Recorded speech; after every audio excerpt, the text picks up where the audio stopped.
A few years before the end of the millennium, one Timothy Touchett sat in the main reading room of the New York Public Library's Fifth Avenue branch with a copy of Maxwell Perkins's Collected Letters before him.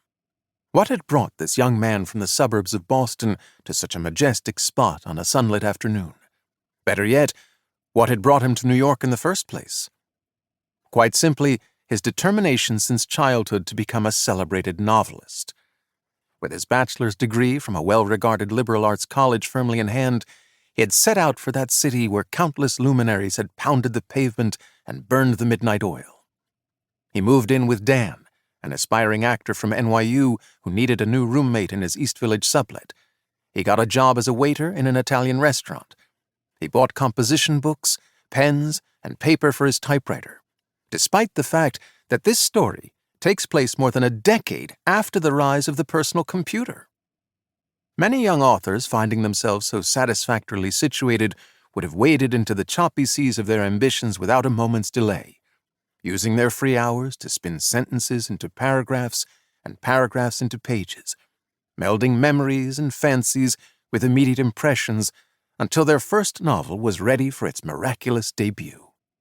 But having spent a few weeks tapping his pencil on the top of his desk, Timothy decided that before he began this endeavor in earnest, it behooved him to study the practices of his heroes.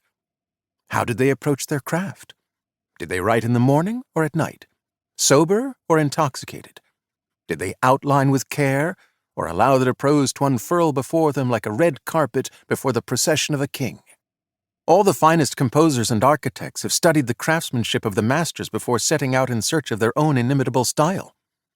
Or so Timothy opined to Susie, the abstract expressionist from Oberlin who lived down the hall.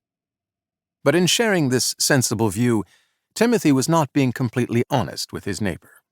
He was not being completely honest with himself. For what had caused Timothy to delay the start of his novel was not a desire to investigate methodologies, but a fear so dark and disturbing it could barely be acknowledged. The fear that he had no story to tell. Consider for a moment the lives of Timothy's heroes. Faulkner had come of age in the Jim Crow South, a time and place with its own idiosyncratic language and an abundance of majestic themes, including family, race, and the land. Hemingway had been a journalist and driven an ambulance in the First World War before hunting lions on the African savannah. And what about Dostoevsky? He had been sent to Siberia for his views, not metaphorically, you understand. He had been put on a train and shipped to the actual Siberia, the one with the steppes and the snow. At one point he had even been called before a firing squad, only to receive a last-minute reprieve from the Tsar. How could one expect to craft a novel of grace and significance when one's greatest inconveniences had included the mowing of lawns in spring, the raking of leaves in autumn, and the shoveling of snow in winter? Why, Timothy's parents hadn't even bothered to succumb to alcoholism or file for divorce.